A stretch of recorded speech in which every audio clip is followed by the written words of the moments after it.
Então vamos direto ao ponto. Nessa nossa análise de hoje, a gente vai embarcar em uma verdadeira jornada sobre como navegar pelo caos do mundo moderno, tanto na vida pessoal quanto a profissional. A ideia central aqui é fascinante, sabe? Nós vamos literalmente mapear o caminho exato que vai desde arrumar a casa lá no nosso interior, cultivando o nosso equilíbrio mental, até alcançarmos o domínio completo das ferramentas e dos sistemas externos que bombardeiam a gente todo santo dia. Pensa bem, a estrada do aprendizado e do crescimento contínuo é muito clara. Para a gente conseguir dominar qualquer sistema complexo lá fora, seja liderar uma equipe gigante, estruturar um negócio ou gerenciar um banco de dados colossal, nós precisamos, obrigatoriamente, de uma base sólida. Exige-se um domínio inicial do nosso próprio equilíbrio interno.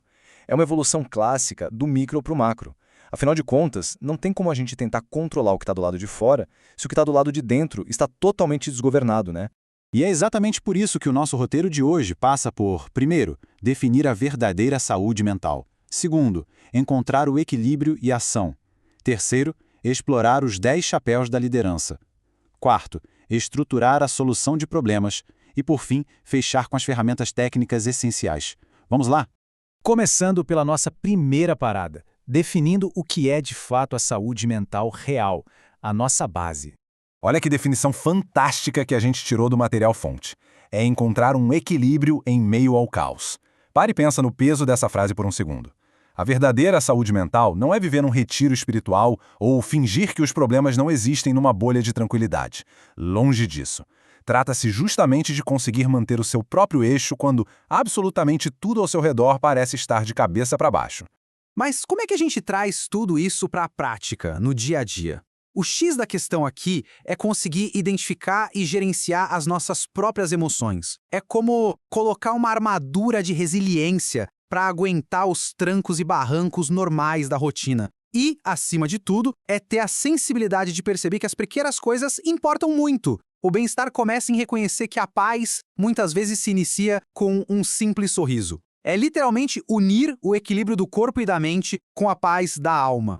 Certo, com a nossa base emocional montada, entramos na nossa segunda fase, encontrar o equilíbrio e partir para a ação.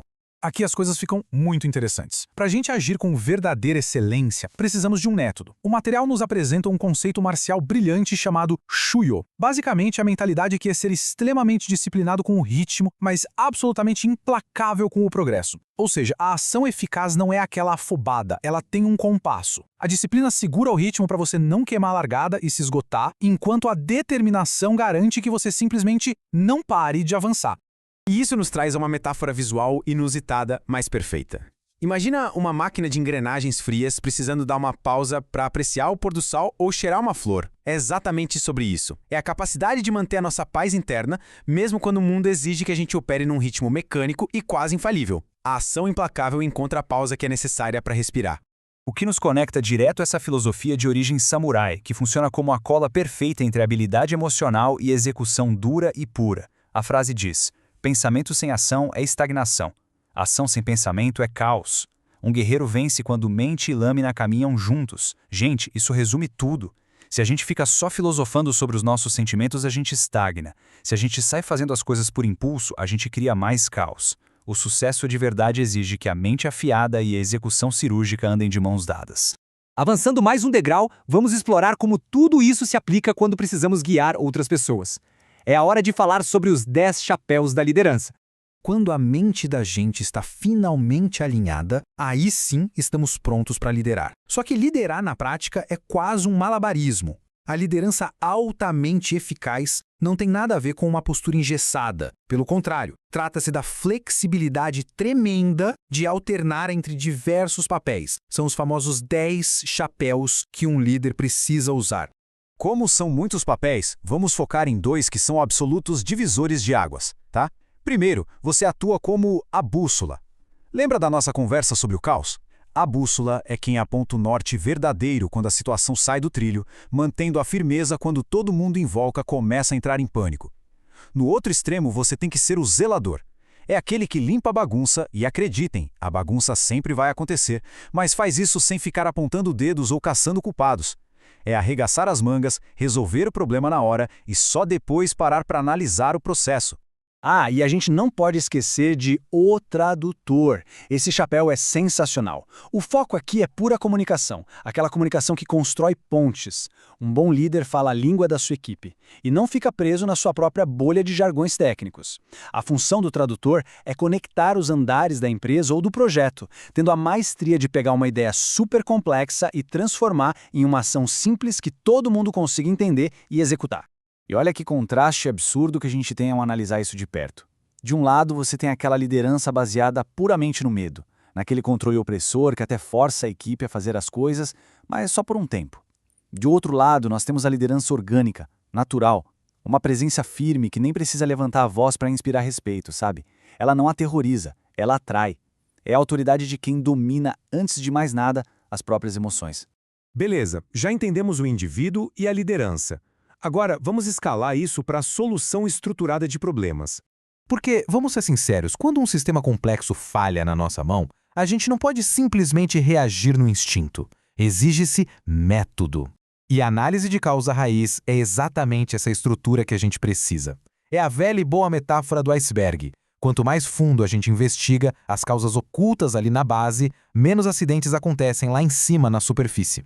Então, como a gente destrincha isso num passo a passo pragmático? Quando a bomba explode, primeiro, você preserva a cena para garantir os dados reais. Segundo, coleta as informações primárias com quem estava lá no meio do fogo. Terceiro, descreve o fato de um jeito bem clínico e objetivo. Quarto, começa a mapear as causas imediatas, o que vai, fatalmente, te levar ao quinto e mais importante passo, que é achar a famosa causa raiz primária. Fez isso? Excelente. O sexto passo é criar um plano de ação para resolver. É o pensamento crítico brilhando na hora da execução. E agora, chegamos à ponta final da nossa análise. As ferramentas técnicas essenciais que fazem a mágica acontecer com os dados. Olha só, a gente não precisa decorar uma lista telefônica de bibliotecas de programação para entender isso, tá? O pulo do gato dos grandes analistas é categorizar as coisas pela função estratégica. Precisa de uma manipulação robusta de dados? Joga para o Pandas. É matemática pura e pesada? Não, pai. Quer transformar um mar de números em gráficos que até uma criança entende? Vai de Matplotlib e Seaborn. E claro, para os modelos de inteligência e aprendizado de máquina, a gente usa o Scikit-learn. Essas ferramentas, no fim das contas, são só as extensões virtuais daquela mesma mente afiada que a gente vem construindo desde o início da nossa conversa. Para amarrar tudo isso de um jeito definitivo, a gente precisa do que chamamos de visão plenamente integrada. É aquele equilíbrio fino. Um olho precisa estar voltado para dentro, mantendo a sua tranquilidade e inteligência emocional, enquanto a sua mente opera como um raio-x, decodificando e resolvendo cenários externos complexos.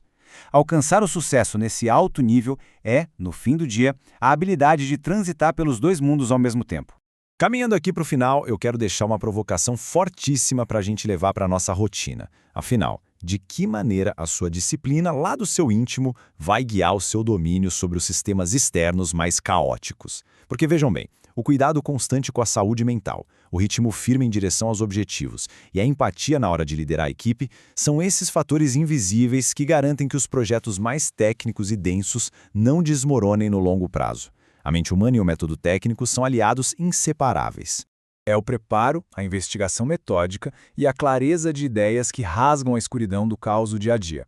Seja você gerenciando uma crise de ansiedade ou implementando um código gigantesco, a essência do processo é a mesma.